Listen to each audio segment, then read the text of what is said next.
আসসালামু আলাইকুম রহমতুল্লাহ। আশুরা রোজা রাখার নিয়ত, এটা কিন্তু আমাদের গুরুত্বপূর্ণ একটা বিষয়। এটা জানাটা খুব বেশি প্রয়োজন।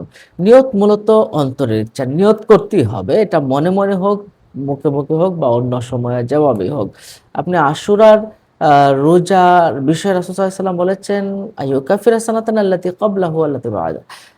যে রাসূল সাল্লাল্লাহু আলাইহি ওয়াসাল্লাম বলেছেন, আমি আশাবাদী আল্লাহর কাছে যে ১ বছরের আগের পরের গুনাহ আল্লাহ পাক মাফ করে দিবেন। সহিহ মুসলিম শরীফে হাদিস শরীফে রয়েছে।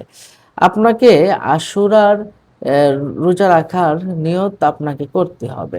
আপনি এটা সুবহে সাদিক থেকে নিয়ে যদি আপনি মনে না থাকে তা দুপুরের পর্যন্ত আপনি যদি না খেয়ে থাকলেও আপনি নিয়ত করতে পারবেন এবং আপনার রোজা হয়ে যাবে। কিন্তু দুপুরের পর থেকে নিয়ে আপনি যদি সারাদিন এমনিতেই অযথা না খেয়ে থাকলেন, পরে দুপুরের পরে আপনি নিয়ত করে করলেন যে যাক যেহেতু খাই নাই তাহলে রোজা রেখে ফেলি, তাহলে কিন্তু আপনার রোজাটা কিন্তু হবে না।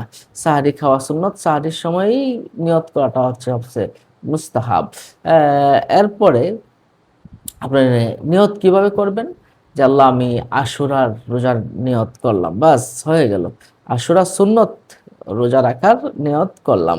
যারা মুখে বা আরবিতে উচ্চারণ করতে চান, তারা এভাবে উচ্চারণ করতে পারেন। উচ্চারণ করা মুস্তাহাব। তারা আরবিতে যারা না পারেন বাংলাতে বললেও কিন্তু হয়ে যাবে। নাওয়াইতু আন আসুমা গাদাম মিন সুন্নতি আশুরা লিল্লাহি তাআলা। নাওয়াইতু আন আসুমা গাদাম মিন সুন্নতি আশুরা লিল্লাহি তাআলা। আমি আল্লাহর সন্তুষ্টির জন্য আশুরা সুন্নত রোজা রাখার নিয়ত করলাম। বাস আপনার রোজার নিয়ত কিন্তু হয়ে গেল। তাহলে এই সুন্নত রোজা, এই রোজাটা পূর্ববর্তী জামানার নবীদের উপর এটা ফরজ ছিল। পরে যখন রমজানের রোজা আসলো তখন থেকে এটা আমাদের জন্য এই রোজাটা সুন্নত হয়ে যায়। পরে রমজানের রোজা আল্লাহ পাক আমাদেরকে ফরজ করে দেন।